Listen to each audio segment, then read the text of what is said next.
Estamos começando mais um programa Evidências, na busca constante por fatos que comprovem a veracidade histórica da Bíblia Sagrada. Você certamente já ouviu falar na palavra etnia, não é mesmo? Embora não haja uma definição precisa para esse termo, etnia significa um grupo de indivíduos caracterizados por alguns elementos culturais em comum, como língua, religião, métodos de cultivo, alimentação e história. Alguns pensam que não há necessidade de o grupo pertencer a uma mesma nacionalidade ou possuir semelhança genética para ser considerado membro de uma mesma etnia. O fato é que a etnia é, curiosamente, aquilo que une e, ao mesmo tempo, distingue os seres humanos. Mas, atenção, etnia não deve ser confundida com raça. Todos somos membros da raça humana, e essa raça humana é que se encontra dividida por um grupo tão grande de étnicos que fica até difícil contabilizá-los precisamente. Com um cômputo de mais de 7 bilhões de pessoas no planeta, as diferenças, é claro, vão se acentuando à medida que cresce a população mundial.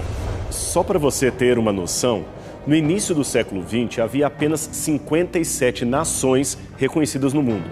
Mas hoje, a Organização das Nações Unidas fala de 191 países. A maioria deles, é claro, fundada apenas após a Primeira Guerra Mundial.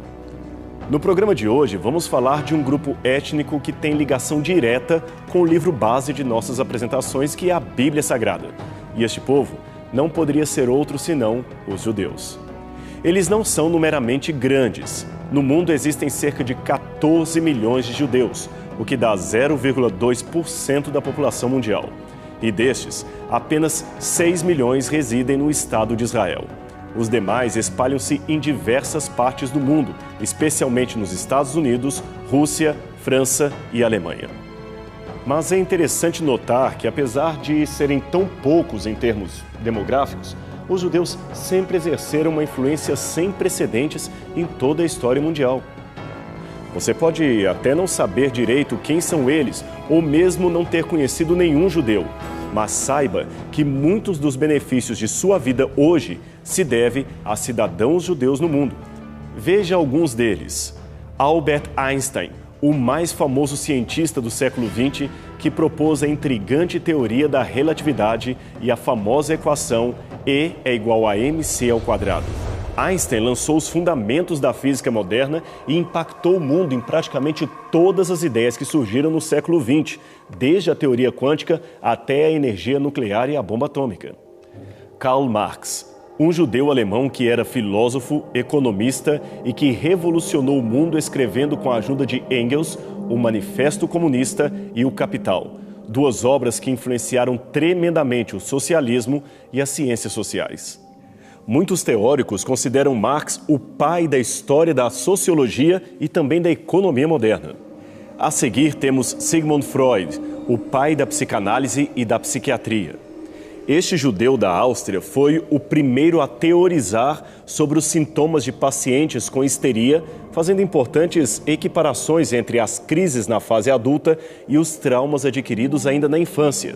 E muitos dos seus conceitos são usados até hoje pela psicologia e pelos estudiosos da mente humana. Esses que eu citei, é claro, são apenas os mais famosos, mas a lista de judeus que influenciaram o mundo é muito, muito maior. Temos ainda Jonas Salk e Albert Sabin, os respectivos criador e aperfeiçoador da vacina contra a poliomielite. Abraham Jacob, o pai da pediatria moderna. Casimir Funk, o descobridor das vitaminas, e Abraham Waxman, pioneiro do desenvolvimento dos antibióticos. E olha que estes são apenas uns pouquíssimos exemplos de judeus influentes. Se fôssemos fazer uma lista exaustiva, gastaríamos um programa inteiro só citando o nome de judeus que influenciaram na história. Veja, só no campo do Prêmio Nobel, os judeus já levaram 33 Nobéis de Química, 29 de Economia, 13 de Literatura, 50 de Física, 53 de Medicina e 9 Prêmios Nobel da Paz.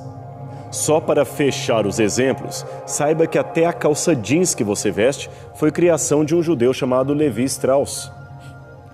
Agora, é interessante notar que, apesar de tão influente, a cultura judaica é uma ilustre desconhecida para a maioria dos cristãos que descendem espiritualmente deste grupo étnico em particular. Afinal de contas, essa lista não seria completa sem a menção óbvia de Jesus de Nazaré, o fundador do cristianismo, que também era judeu. Por isso, creio ser importante gastarmos um tempo conhecendo melhor este povo, como eles surgiram, quais eram as suas crenças, seus costumes, o que eles pensavam e pensam a respeito de Jesus.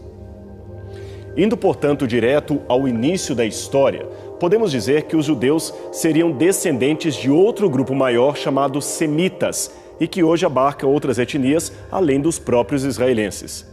De acordo com a Bíblia Sagrada, Noé, o sobrevivente do dilúvio, tinha 3 filhos que se tornaram ancestrais dos novos agrupamentos étnicos do mundo. Eles se chamavam Cão, ou Cam, Sem e Jafé. Os camitas, descendentes de Cão, habitaram a parte que hoje é a África e a Ásia. Os jafetitas, filhos de Jafé, foram os primeiros a migrarem para o Vale do Indo e de lá para a Europa. E, finalmente, os semitas, descendentes de Sem, residiram principalmente na parte norte e setentrional da Ásia. Outros territórios, como as Américas e a Oceania, é claro, só foram habitados posteriormente por grupos migratórios que lá fixaram a sua residência. Devido às diversas migrações, não podemos falar de um grupo étnico homogêneo. Em virtude disso, muitas línguas e dialetos surgiram desse grupo que, por causa de Sem, receberam o nome de família semítica ou semitas. Entre os idiomas originários dos semitas estariam importantes línguas como acadiano, ugarítico, fenício, hebraico, aramaico, árabe, etíope, egípcio, copta, guanche, assírio e caldeu. Os semitas, ou como dissemos, os descendentes de Sem, se multiplicaram com muita rapidez e se assentaram primeiramente no sul da Mesopotâmia, onde seria o território do moderno Iraque. Aquela era uma área muito rica para o plantio e por isso mesmo foi chamada de crescente fértil pelos historiadores em geral. Então, grupos semitas resolveram se assentar ali, trocando a antiga vida nômade pela residência fixa. Lá eles criaram canais de irrigação e aperfeiçoaram a agricultura, formando em redor os primeiros assentamentos urbanos. Vilas foram então formadas a partir do clã dos fundadores e, com o crescimento da população, veio o comércio, a escrita, a domesticação de animais e, finalmente, o surgimento das primeiras cidades, que se transformaram em civilizações cada vez mais poderosas. Entre estas estavam a cidade de Uruk, Lagash, Larsa, Eridu e a grande Ur dos Caldeus, onde viveu um homem chamado Abraão. Com Abraão inicia-se o que chamamos de a história do povo hebreu e, por que não dizer, com ele inicia-se o próprio povo hebreu. Afinal de contas, Abraão é considerado por muitos rabinos o primeiro hebreu, pois com ele inicia-se a linhagem espiritual e doutrinária daquele povo, e isto há pelo menos 4.000 anos. Falando em hebreu, este é um termo cuja origem etimológica se perdeu com o tempo. Ele aparece na Bíblia em Gênesis capítulo 14, verso 13, referindo-se a Abraão.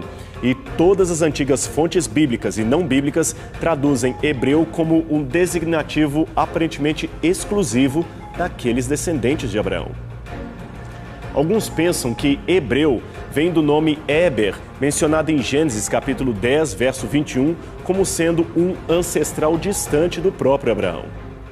Outros pensam que hebreu viria da palavra hebraica abar, que quer dizer passar pelo meio. Isto seria um indicativo de como Deus mandou Abraão cortar animais em sinal de sua aliança com o próprio Deus. Aliás, o fogo do Senhor passou por meio das entranhas sacrificadas. Uma outra comparação muito controvertida entre os acadêmicos entende que hebreus viria de Apiros ou Abiros, um grupo errante, sem pátria e desprezado que aparece em muitos textos do Antigo Oriente Médio. Pois bem, como dissemos, a história dos hebreus começa com a história de Abraão. De acordo com a Bíblia, por ordem divina, Abraão peregrinou desde Ur até Canaã via Harã. Este fato aparece em Gênesis capítulo 11, verso 31. E em termos históricos e arqueológicos, podemos confirmar a existência dessas cidades mencionadas na trajetória do patriarca? Sim, podemos, graças a este homem de chapéu à direita da foto, chamado Sir Leonard Woolley. Suas escavações arqueológicas a partir de 1922 revelaram ao mundo o alto nível de civilização deste grande centro chamado Ur e que na época era a capital dos sumérios. Essas escavações da expedição anglo-americana na antiga Ur comprovaram que aquela cidade mencionada na Bíblia não somente existiu, como era uma das maiores metrópoles da ocasião, com uma população oscilando entre 65 mil e 100 mil habitantes, um número muito expressivo para a ocasião. Depois também houve trabalhos arqueológicos em Harã e nas terras cananitas. Nesta trajetória, o nome de Abraão foi ainda encontrado em recibos cuneiformes como este. Não podemos, é claro, dizer com certeza que este Abraão mencionado nos recibos seria o mesmo Abraão da Bíblia, mas certamente isso nos mostra que o seu nome era comum naqueles tempos e que a sua peregrinação começou por volta de 2000 a 1800 a.C., aproximadamente. Também devemos concluir que Abraão, antes de se tornar um nômade, fora criado numa cidade rica, uma das maiores do mundo antigo, e partiu dali para o seu novo destino, munido com o legado cultural de sua própria geração. Veja o testemunho do famoso arqueólogo Albright. Abraão, Isaque e Jacó não aparecem mais como figuras isoladas. Agora se movem mais livremente como figuras genuínas de sua época, que levam nomes comuns, se deslocam de um ponto a outro do mesmo território, visitam as mesmas cidades e praticam os mesmos costumes. Podemos afirmar que as narrativas patriarcais possuem um fundamental núcleo histórico. Assim, com a história de Abraão e os demais patriarcas, especialmente Isaque e Jacó, podemos dizer que Israel surgiu de um grupo de nômades do deserto, mas que se desenvolveu como povo na terra de Canaã. E por falar em Israel, de onde vem este nome? Vem do patriarca Jacó, um dos netos de Abraão. Desde a sua infância, Jacó foi retratado como o filho predileto de Rebeca, a esposa de Isaque, e também era o rival de seu irmão gêmeo chamado Esaú. Para complicar a situação, Jacó ainda carregava a terrível fama de enganador de pessoas. Aliás, o seu nome em hebraico, Jacob, significa justamente isto, aquele que pega alguém pelo calcanhar, ou seja, aquele que engana. Essa fama se tornou mais e mais acentuada depois que ele enganou seu irmão para obter clandestinamente o direito de primogênito. O interessante, porém, é que a Bíblia, sem esconder o seu traço de caráter, o mostra como alguém que lutava com seus próprios defeitos e que almejava tornar-se um cidadão melhor, alguém de melhor caráter. Mas isto não foi assim tão simples, tão fácil. Jacó acabou caindo numa cilada emocional montada por sua própria mãe e pelas escolhas desastrosas que ele mesmo havia feito. Depois de enganar dramaticamente seu irmão e o próprio pai Jacó, ele teve de fugir para nunca mais voltar. Perdeu de uma só vez o lar, os amigos, o carinho do pai e da mãe, mas Deus tinha um plano especial para sua vida, para sua desastrada vida. Numa terrível noite de angústia, Jacó orou mais uma vez pedindo o perdão de Deus e a bênção, até ser encontrado pelo próprio anjo do Senhor. Diz a Bíblia que ele lutou com esse anjo até ao amanhecer do dia. Aquela, é claro, era uma batalha real, porém ao mesmo tempo representava a própria briga interna de Jacó para sentir-se perdoado por Deus, perdoado por seu pai e perdoado por seu irmão Esaú. Imagine só o fantasma da culpa rondando constantemente a sua mente e os seus sentimentos. Apesar de ficar com uma sequela permanente daquela batalha, pois Jacó passou a ser manco de uma perna, ele finalmente conseguiu o perdão e a paz de espírito que tanto almejava. Noutras palavras, Ele lutou espiritualmente com o próprio Deus e prevaleceu. Então o anjo do Senhor muda o seu nome de Jacó para Israel. E é isto mesmo, Israel é a junção de 3 palavras hebraicas. Ish, que quer dizer homem, Ha, batalha, e El, Deus. Israel, o mesmo nome que futuramente seria usado para referir-se aos seus descendentes quando se tornassem um único país. Então, recapitulando, você tem Abraão, apelidado de Hebreu, e depois Jacó, que passa a se chamar Israel. Hebreus foi o apelido dado aos descendentes de Abraão, Isaque e de Jacó, e descreve mais o período em que eram nômades pelo deserto. Já Israel refere-se ao período em que estavam assentados em Canaã, conquistando o território que lhes era de direito. Em termos arqueológicos, a mais antiga referência fora da Bíblia que temos ao povo de Israel, assim denominado, é esta. A estela comemorativa do faraó Merneptah, descoberta em 1906 e que hoje pode ser vista no Museu do Cairo, no Egito. Ela traz as vitórias de Merneptah ou Meremptah, filho de Ramsés II, que foi faraó do Egito no século 13 a.C. O texto, é claro, traz um tom bastante propagandístico e cita vários inimigos do Egito. Entre eles, aparece esse nome que a maior parte dos egiptólogos decifra como sendo povo de Israel. Segundo a Bíblia, Jacó teve 12 filhos, que foram Ruben, Judá, Benjamim, José, Efraim, Levi, Issacar, Zebulun, Dan, Naftali, Gade e Asser. Esses filhos deram origem às famosas 12 tribos de Israel, diversas vezes mencionadas na Bíblia Sagrada. 2 tribos em especial receberam os nomes dos 2 filhos de José, que fora trazido por seus irmãos e vendido como escravo para os ismaelitas. José, você sabe, acabou se tornando ministro do governo do Egito e somente anos mais tarde reencontrou seu pai e seus irmãos. Em virtude do prestígio político e administrativo de José, a família de Jacó recebeu do próprio faraó um convite especial para morarem nas terras do Egito. Eles aceitaram e por mais de 2 séculos ali tiveram filhos, filhas e demais descendentes. Até que se levantou no Egito um novo faraó que não conhecia a fama de José, e ele escravizou os descendentes de Jacó. Foi neste período que o povo hebreu se tornou terrivelmente oprimido. Então Deus levantou um outro libertador. E todos conhecem o seu nome, Moisés. Ele iniciou o êxodo dos hebreus do Egito para a terra de Canaã, a terra prometida a Abraão, Isaque e Jacó.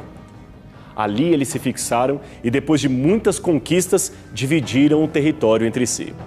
Esta é a configuração geográfica do território de Israel, dividido pelas 12 tribos que agora compunham o país. Na verdade, havia uma 13ª tribo, digamos assim, que não tinha um território definido para si. Eram os levitas.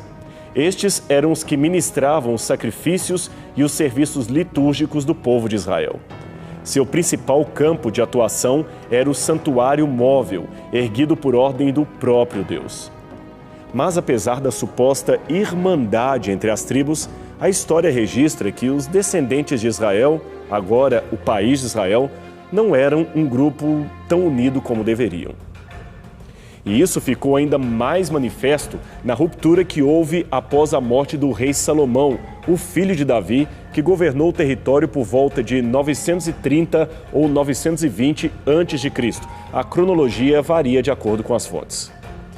Pois bem, neste tempo, uma facção liderada por Jeroboão viu com a morte do rei uma oportunidade de minimizar o poder centralizado em Jerusalém. Então ele levou 10 tribos a se ajuntarem com ele na formação de um reino separatista no norte do país. Essa separação foi uma das mais graves ocorrências para o povo, que trouxe consequências para toda a história dos judeus. Mas pena que o nosso tempo está esgotando e você certamente quer saber como continua essa história e o que ocorreu depois dessa separação e quais as consequências dela para Israel, não é mesmo? Então vamos fazer um trato. Semana que vem, você não pode perder a continuação deste assunto aqui na TV Novo Tempo, no seu programa Evidências. Até lá!